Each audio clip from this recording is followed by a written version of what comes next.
Welcome to the Globetrottin ADs. This podcast is for you, athletic directors, activity coordinators, coaches, and program associates based in international schools around the world. The Globetrottin ADs is proudly hosted by Nick DeForest from the American International School Vienna and Matt Fleming from the American International School of Budapest. Here they are now, Nick and Matt and the Globetrottin ADs. Hi, everybody, and welcome to this week's episode of the Globetrottin ADs. We're chugging right along here in the new year. We're into February already, which is hard to believe, but here we are. And we got a great episode today for you.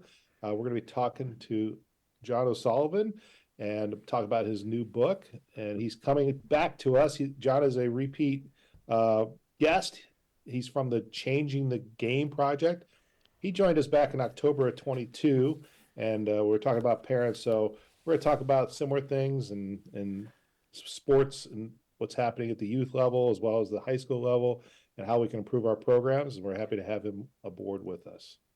Thank you, guys. It's great to be back. Great to see you guys again. I was wondering what the date was of our last conversation. So there we go. But yeah, lots going on in my world since then. So. Yeah, including a trip overseas yourself, right, to the Middle East to see some schools and some other things. Yeah, I did 2 weeks in Dubai and Abu Dhabi and Kuwait. It was amazing. I think I hit 2 athletic directors meetings and 6 or 7 different schools in that trip. It was awesome. Wow, that is great. That is a great trip. Well, we normally save it for the end, but while we're talking about what was the best part, or what was something that you ate you never had before while you were there, or some experience that will always stay with you. You know what'll always stay with me? And there was a lot of great things, and it was super cool, and I'd never been to that part of the world before. But you know what I absolutely love is the call to prayer. Just like, especially early in the morning when the streets are like pretty empty and it sort of echoes down the streets, and it's just so like haunting and beautiful. And being someone who has sort of like studied world religions his whole life and been fascinated, and I've seen the Pope do Easter Mass at the Vatican, and I've seen the Dalai Lama play, like to be there and listen to that call to prayer, I think is one of the most beautiful things I've heard. Wow, that's cool. Very neat. Yeah, it's super cool to hear that when you're there, because it's a testament to like their devoutness, right? And and how serious it's taken all over that region. It's really unique to see and hear. Yeah, you can't help but not hear it because it's everywhere. Yeah, exactly. For sure. Cool. All right. Well, let's get into it. We're talking books. We've had JP Nurbun last week on. We have you and another author afterwards, and want to share these great resources. So I know you've written a few, but as Matt said, your latest, The Champion Teammate, is our focus today. So could you give us like a brief intro to the book for someone who hasn't picked it up yet? Yeah, sure. And so this, I had a co-author, my sort of sometimes co-podcast host and Way of Champions founder, Dr. Jerry Lynch. And so we decided to do this book together, and sort of the impetus for it was, we had, we do all this team development work with college teams, and so many of them ask like, hey, what's a book we can all read together, right? Mm-hmm. That'll give us sort of a basis for the season. And there's so many good ones out there, but I get asked enough. And it's like, I just said to Jerry, like, why don't we write our teammate book, like how to be a great team, how to be a great teammate. Mm-hmm. And we've got all these stories and all these teams we've worked with and all these championships, like, let's share our stuff. And so that was the impetus for the book. And then we brainstormed it pretty quick and probably came up with the first, 20 chapters or topics or whatever you want to call them. Mm-hmm. And then we split them up 10 each. And then, we're like, all right, great. And then, so about 10 days later or so, Jerry sends me an email. Is, all right, I got 50 pages. How many you have done? And I hadn't written a single word. And I was like, oh my God, I got to get to work here. I'm like, I'll get you something by the weekend. And so that's how it came to be. And so while it was this great book about being teammates, it was also this amazing collaboration for Jerry and I about being a teammate. And what does a teammate do? You know, sometimes they pick you up, sometimes they give you a kick in the butt, sometimes, you know, they lead, sometimes they follow. And so it was this really unbelievable collaboration to come up with that book. I mean, I had so much fun writing it. It really came out very quickly. Yeah. I think we disagreed and argued, would be a strong word, more over what the cover looked like and what the title of the book was than anything else, you know. But basically, as you guys know, like, you know, the theme of the book is you're going to be part of teams your whole life, Yeah. right? Your family, your school, your work, your community, your church, whatever it is. Um, and so great teammates are always in demand. And we often tell kids, so, you know, just be a good teammate, but we don't teach them. And so we wanted to write a book where we were teaching this is what a great teammate does, and you know, but a way for the athletes on the team to take ownership of it too. You know, it's written for 3-4 page chapters and stories and questions at the end of every chapter, so that your team might sit down and do a chapter a week and have a discussion and take 15 minutes of one practice a week and really hone in on how you treat each other and how you lead and, you know, how you compete. So it was a super fun project for sure. Sure. Wow, that's great to hear some of the back story and how that you guys both enjoyed it, because it is a great read, and you can read it all at once, or like you said, you know, chapter by chapter, just by yourself or with a team. So yeah, it's really great. And Thanks. we have a couple chapters that we want to dig into, so we have some questions for you about specific ones. And the first one you mentioned about picking people up. It's it's chapter 1. It's called Be an Elevator. And we all know that when a group feels good about each other, everyone performs better, right? So in the section, you talk about elevating someone else. And you have the river effect that you guys developed, I think, right? Can you talk a little bit about that? Yeah. So obviously, you know, great teammates lift each other up. They make the people around them better. Right. And I think, you know, we live in this culture right now where the values that kids are constantly bombarded with are not about community or selflessness. They're about selfishness, fame, money, get what's mine, right? All these different things. And yet, you know, the teammate who makes the people around them better, like, we all want those type of people. And so this acronym of the river is something Jerry came up with, and we first started using it with coaches. And what it means is when you make people feel relevant, right? When you make them feel important, V is validate, right? So validate their opinions and their voice and their role. E is empower them to take ownership, to do the right things. And R is respect them, right? That's when people perform their best, right? And so when you treat people that way, you get the most out of them.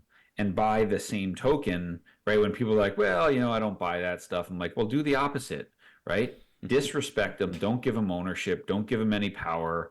Make them feel unimportant, and that their actions and their words don't matter, and see how they do. Yeah. Right. And so helping teammates understand how can we do this for each other.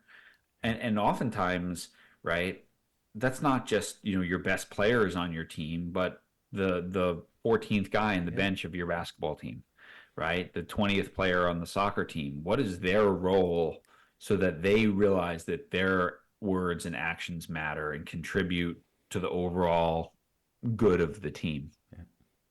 Right. Yeah, it's great stuff, and I see a lot of parallels also in that acronym to leadership, right? So in terms of adults or us as athletic directors and working in schools, like, these acronyms are so valuable. And when you're working with people and to making sure, you know, leadership position, you're getting people on the same page and trying to go with the ideals you have in place for the program. So I really like that acronym, and I just wrote it down, so I'm gonna make sure I try to use that going down the road, because it's so many things that we use as in our roles as leaders in the building to get people to follow us and make sure we're going down the right path. Yeah, you have a team. You have a team as well. Yeah. Right. Whether it's your coaching team, your administrative, your leadership team, like, yeah, you need all those things working together. You're the custodian who makes sure the gym's ready for the basketball game. Yep. Right. And it's like, without him or her, the game doesn't happen. Right. Without the athletic trainer, without the officials showing up, again, these are all teams, And with in terms of working with youth groups or kids in high school, when you're using these ideas, what's the buy-in like for that? For that? Well, I think, we've had a huge success. So the book just came out in the summer, right? So we sort of had the fall sports season for high schools and colleges was the first one when a lot of them were using it. And it was awesome as the season wrapped up, the amount of people who sent in pictures of like best season ever, first sectional championship, first state championship. Like my old high school on Long Island, won a state championship in boys soccer. And there was this article in the paper, and they talked in the article how in October they were kind of futzing along, and it was funny. It was about 1 week after or 2 weeks after the book arrived, and then they had asked the coach, who I know really well, in the paper, and they and one of the players said, well, we started talking about winning the day. Right, this concept of win every moment. You don't win the game on Saturday until you win the day on Monday and Tuesday and Wednesday and Thursday and Friday. And and it was funny just to read this, and the players were saying it. So we got so many examples of high school teams using this, and even if they didn't win the championship, the coaches would still say, "What an awesome season! Like, we got along better. Our captains were the best captains we've had. We competed super hard. We just maybe didn't have the physical talent on the year, but it was still a great season." And now what we're getting is a lot of people, like in your guys' role, athletic directors, who are saying this needs to be a school-wide thing, right? So we had this amazing school called the Canterbury School in Fort Myers, Florida, and this coach, Matt Booth, who kind of took these ideas and ran with them with their entire athletic department. He's the strength and conditioning coach. So he had this unique role of seeing every athlete, right? Every athlete in season crosses his path. And so he started using this book and these ideas as part of that. So he started doing it like 2 years ago. And then this year, he came to our conference 2 years ago. And then this summer he brought like 4 or 5 other coaches, and now we're actually in talks with the whole school district down there. Hey, can we put something on for 10 or 15 schools? Wow. Because what's happened at his school, and, you guys might not know this overseas, but Fort Myers, Florida, in the fall of 2022 had a devastating hurricane, right? And just wiped out schools and neighborhoods, and people lost their homes, and they really rallied around sports and school and these ideas that we talk about. So it's transformational for a community. It's really, really fun to see, and you get one advocate behind it in the building, and then the AD goes, "Oh, this is good. I want this for everyone. I don't just want it for soccer. I don't just want it for volleyball. Like, why aren't we all doing this?" So that's been really fun. Great. Super. Yeah, the common language, right, is key for everybody, all students then, right? How they interact in the hall and sorts of things. And just as you mentioned, working through the book, at the end of each chapter, there's questions, right? Some a bit longer, some, just reflect on this, or what do you think about that? So I think there's really some good things. It's not just as the stories and a coach or a trainer then has to think of things. It's right there for you.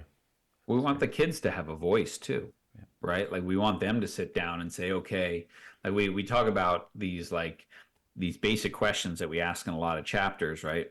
What's one thing that we need to start doing that we're not doing now in order to, connect, to elevate our teammates? Right. What's one thing we need to stop doing that we are doing so that we can elevate our teammates? What's something that we are doing that we need to keep doing, right? Yeah. So oftentimes it's very similar questions, and you can break your team into 3 parts and give each, 3 groups. Yeah. You guys take start doing, you take stop doing, you take it. Kids, they know the answers. They come up with those answers, right? And it's like, okay, and then you hold each other accountable for it in practice. Hey, we said we needed to stop doing this. We just did it again. Yeah. Guys, come on, let's go. Right. Perfect. Yeah. Great. Matt's taking notes for those who Yeah. can't see him. I'm doing Love it. it. It's I was like, I perfect. need this because I'm going to talk about my situation here in this next. Yeah. Because Nick and I had a little chat before we got on with you, but in this next section, section 2, compete is the title of it. In chapter 13, you talk about getting comfortable with being uncomfortable. So in this section, you write the best way to get uncomfortable with comfortable with discomfort is to put yourself in an uncomfortable situation often. So Yeah. some stories about that. And my story related to that is I'm in a situation right now. I'm actually coaching our varsity girls basketball team due to our head coach who's out on a medical leave. I'm actually the assistant coach. So I like to help out with the assistant. My daughter's on the team, and I'm a good assistant coach, but when it comes to being a varsity head coach, I'm really in an uncomfortable situation. But so there's things I'm thinking about and working through in this situation until she gets back. So, but I like it. I'm in this uncomfortable situation, and I gotta figure out some strategies that are gonna help me be a better coach and make sure we're having success and keeping the ship moving forward, so to speak. Yeah. Yeah. I mean, adversity is, that's where growth comes, right? Growth doesn't come, growth in the weight room isn't from set, number 1, 2, and 3. It's from 8, 9, and 10. Right. And that's, when we're in situations that are uncertain, that are uncomfortable, that we don't know the outcome, that's how we grow. That's how we learn. Right. That's stretch. And so if we want to compete our best, practice has to look like that. We need games that challenge us like that. And it's so critical, and there's a great story that I hadn't come across before I wrote this book. I wish it was in the book. But this great idea, I wrote a blog about it a month or two ago about this idea of adversity. And it was around the idea, so I have a daughter who's a senior in high school and, going to her last high school soccer game and thinking about, she had a great senior year where she was, all state and all conference and team captain and all these things.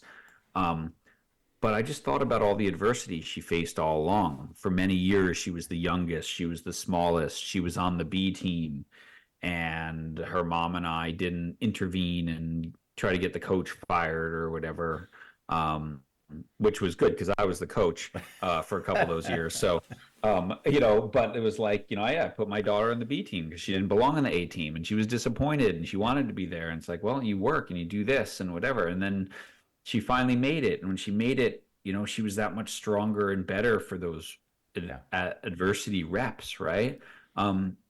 But I've been going through some really hard personal things in my life. And I was talking to a friend who's a very high level coach, and he sent me this great sermon from, it was a podcast from a church. And it really stuck with me because you don't have to be religious to sort of this to resonate. And the idea behind it was, in the Bible, this pastor said, between every miracle, there's adversity, right? There's a storm. And oftentimes, there's a miracle and then the apostles are stuck in a storm and then they get through the storm and then there's another miracle.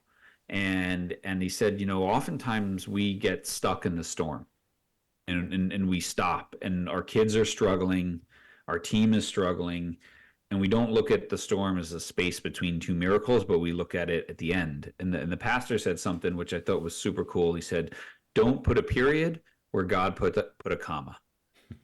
And that I've repeated many, many times to the kids I coach, to people I work with. Don't put a period where God put a comma. Like in these times of struggle, they're the times of the most growth.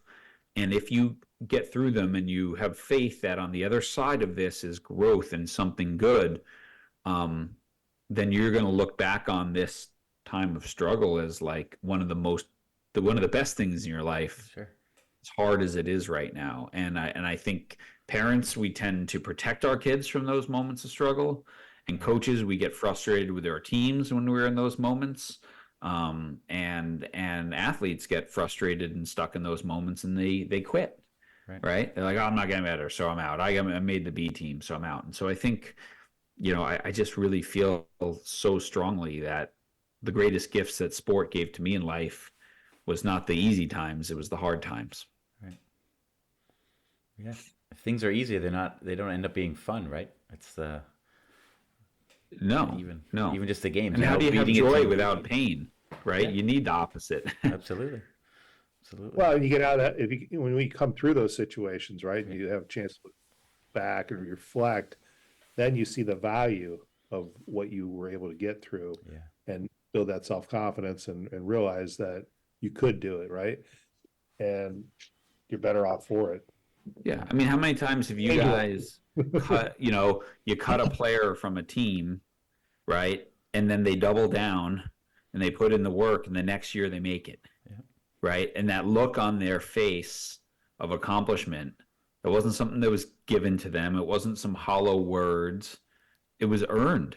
Yeah. Right. Like those are the greatest moments. Like that kid, that's a moment that will help him or her for the rest of their life.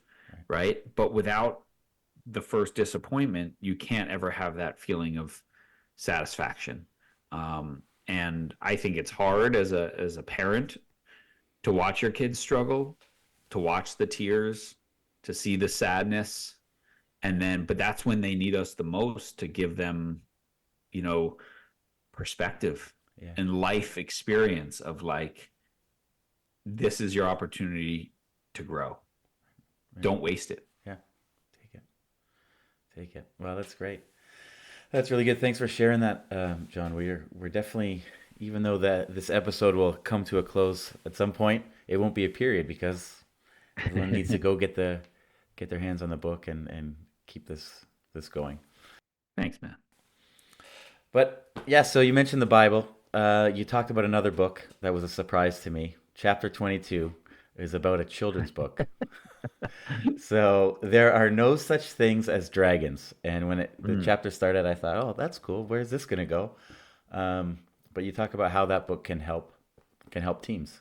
Can you just share a little bit of maybe even just how that book came on your radar, if not giving it all away? I don't even remember. I think someone sort of sent it to me and someone talking about the book and analyzing it. So it's this kid's book, right? It's called There's No Such Thing as a Dragon. And the 30-second story is this little kid, Billy Bixby, wakes up one morning and there's a cute little kitten-sized dragon in his room, and he pets the dragon and it's cute and snuggly, and he goes downstairs and tells his mom about the dragon. She says there's no such thing as dragons, and then it gets bigger.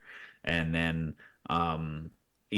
over the course of the day, every time the dragon does something and Billy says there's a dragon, his mom says there's no such thing, and it gets bigger and bigger. And eventually the dragon takes over the house and it moves the house, and his dad comes home and the house is gone.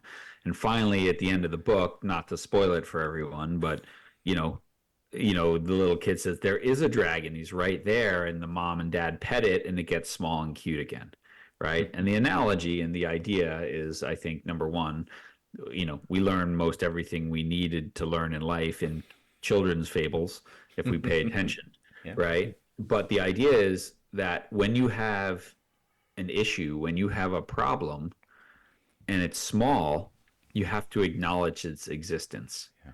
Because if you deny it, you put your head in the sand, it gets bigger and bigger, and it takes over your house. And in life, it can cost you your marriage, it can cost you your relationships, it can cost you your job. And on a team, it can cost you your season when it takes over your locker room.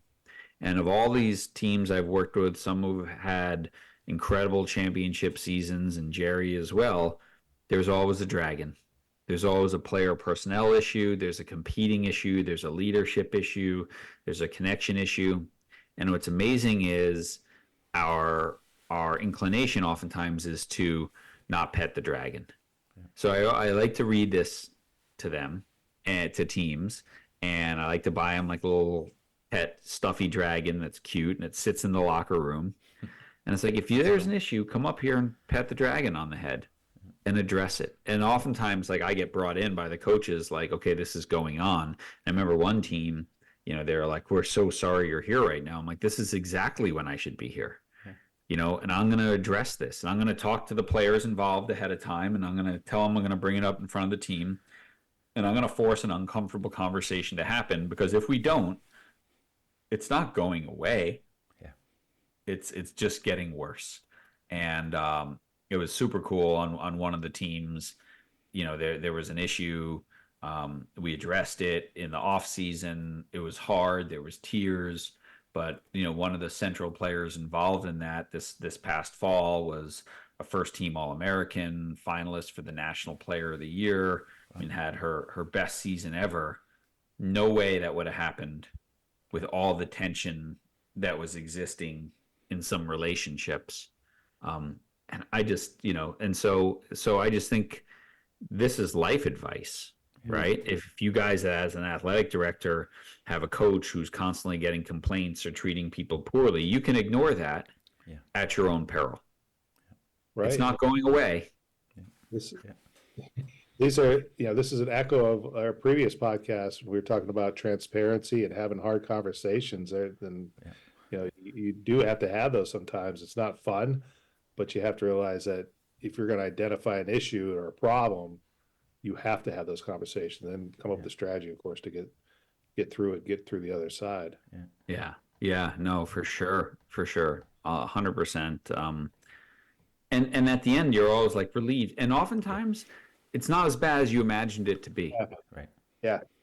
That's the funny part. Isn't it? Yeah. The ironic part in a way, like, wow, okay, it wasn't so bad. Sure. Well, Yeah, exactly. I think things can, and I think in our line of work, you really can only let them fester so long, right? Or they're only going to happen.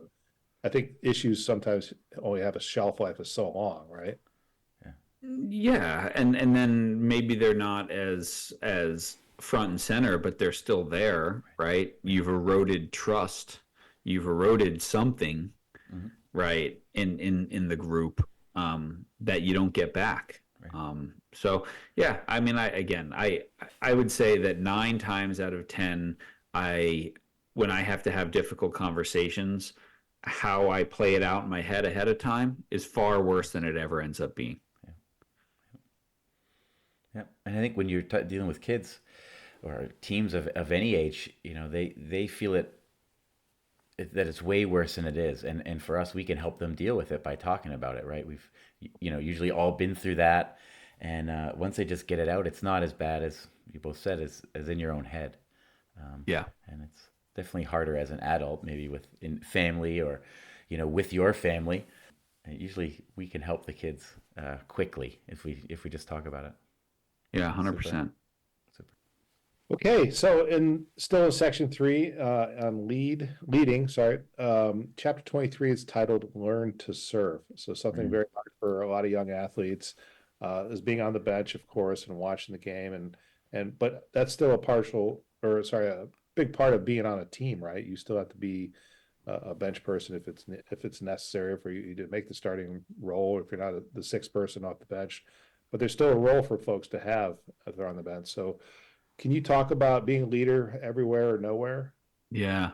This is one of my favorite stories of the book, and the chapter title comes from, I think it's a John Kabat-Zinn quote that says, "You can't stop the waves, but you can learn to surf." Right. And so it's like, bad stuff happens and you can't stop it from happening, but you can learn to overcome it, to deal with it, to move, to flow with it. And so, we tell this story in there is a story of an American female soccer player named Abby Wambach, 2-time World Player of the Year, all-time international goal scorer, legend.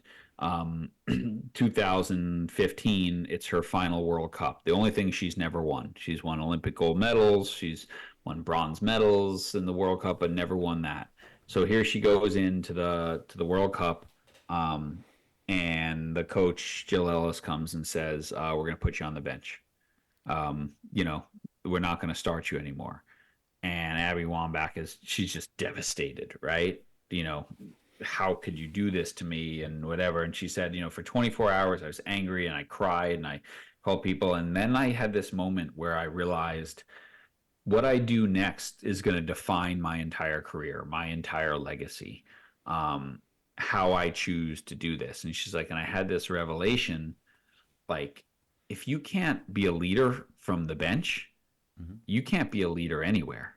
You can't just be a leader when things are going well for you, when you're in the starting lineup. You lead everywhere, or you don't lead anywhere. And so she realized that, like, well, I got to be a leader. And Jill Ellis said, you know what? Like, I want Abby Wambach on the field at the end of the game if it's tied. I want to put you in with 20 minutes to go get the win. Right. That's how this team's going to win a World Cup. And so she embraced this role, and she was loud. And Jill Ellis even said, she's like, you know, Abby Wambach was such a leader and so loud on the bench. I just had to put her in to get her out of my face. Like, go get in the game, like, get away from me. And so, but she embraced this, and she said, you know, so they go and they win the World Cup, and she gets to lift the trophy as the captain. And she's like, you know, and how many of her teammates said that was her defining moment for them. Like, that's what said, this is why I follow Abby Wambach, not because when she's scoring the goals and getting all the accolades, she was a great teammate and a great leader, but because when things weren't personally going well for her, she still had my best interest in mind. And so, you know, that story, you know, yeah, bad stuff happened to Abby Wambach, but she surfed with it, and she didn't fight the waves or hope that they stop or cause a disruption as many athletes do. She said, well, how do I make the most of a bad situation for me? And it really was a defining moment of her life. And she won the one thing that she hadn't yet won. Right. Such a good story. Yeah. Good story. Awesome. Yeah. If, you know, 6th, 7th, and then 9th graders would all be as great on the bench when they're all eager to play, but it's a lesson that they'll learn, right?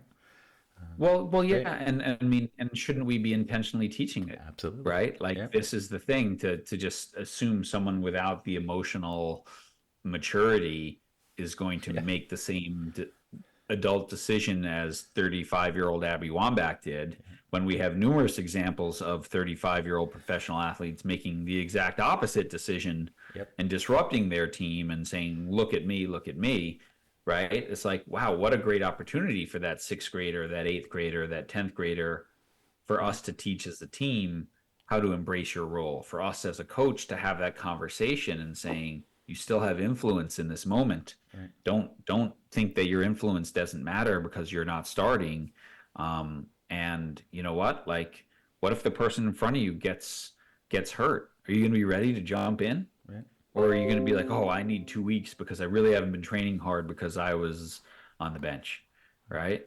Well, by then your opportunity's gone. Yep. So I think this is the kind of stuff that, you know, this is our gift as coaches to athletes, right? Because you're probably, you know, if you're not starting on the, you know, 10th grade baseball team, you're probably not going to be in major leagues anytime soon. So, you know, how about, you know, we teach you this so that one time when you're on the bench and work and you're asked to step up, you're ready to go. Yeah. Absolutely. Life lessons, right? Where it's Matt and I know that, right? We are not training pro athletes in our situations where. Yeah. So you never know what situation you're going to be in life where it's going to be next man up and you're the next man up or next person up or however you want to say it. But yeah, it's something, you know, it's a role folks are can get forced into, and, you know, you got to come through with your best effort and great attitude, of course. 100%, guys, 100%. You know, I'm glad you enjoyed the book, and like I said, Jerry and I had so much fun writing it. We're writing another one together right now. Once again, I'm falling behind his pace, but my teammate is picking me up and kicking me in the tail here. Perfect. That's perfect. His name is first, at least on this book, so you could always just say that to him, right? Well, you have top billing on the cover. Anyway. It was alphabetical. Age before beauty. There you go. All right. Well, where should people go? What's the best? Yeah, I mean, I think, you know, just to connect with our work, and a place you can also grab all the books is changingthegameproject.com. You can find Way of Champions podcast there. You can find blog, and then there's links to all the books and online courses and conference. And then, of course, if you want to just go straight to the book, love it or hate it, probably Amazon's the best place to go. to find everything. There's no audio version of this book yet. There's audio versions of my last 2 books, Every Moment Matters, I think we talked about last time, and Changing the Game. Maybe we'll get around to recording a version of this one. We'll see. But yeah, that's the best place to grab the books. And then, if people are interested in, getting a bulk order for all their coaches to use or one of their teams, the best thing to do is just email me, John, JOHN, at changingthegameproject.com. Perfect. And I give you a nice discount per book as well, and ship those directly to you. So awesome. It's kind of a nice way. We've had so many teams using this book. It's fun to be on everyone's journey with them. Yeah. Oh, that's awesome. Well, thank you for being on our journey. Yeah, thank you guys for the great work you do and supporting all the ADs. I mean, as we've talked about before, right, this started in a difficult time, and it's carried over, but some of those issues remain. And so, it's always great to have a place for like-minded people to come and discuss and say, how have we solved problem X, Y, and Z? Because, I love what you do. My work in international schools all over the world has been probably some of the favorite stuff I've done, and great teachers, great coaches, just great people with such interesting lives. So, I'll always be here to support your work as well. Awesome. Thank you. Thank you, sir. Big appreciation for that too. Awesome. Matt, stay there. I'm going to take a picture and send it to Travis. There you go. Perfect. My former neighbor. Miss those guys. Well, John, awesome, guys. Thanks for joining us. Appreciate it as always, and we'll catch up maybe on the next book. Yeah, we'll see. Right. I'm supposed to have something to the editor March 1st here. We'll see what happens. Lots of time. Yeah, I got a month. All right, thanks, guys. Do it. See you Bye. later. Bye. Kukri are a global multi-sport clothing brand specializing in providing the world's most prestigious schools with bespoke made and designed team uniforms for students of all standards and abilities. If you are frustrated by inconsistent colors, branding, costs, and sizing across your school's uniforms, then it's time to discuss an offering where every sport is available, from softball to soccer, for male and female athletes at rates to suit your budget. To find out how Kukri could elevate the apparel of your student athletes to a professional level, email the team at contact@kukrisports.com. A dedicated sales manager will offer you a quote today. Mention this ad and receive a special offer on your coach or PE staff order. Until next week, this has been another episode of the Globetrottin ADs.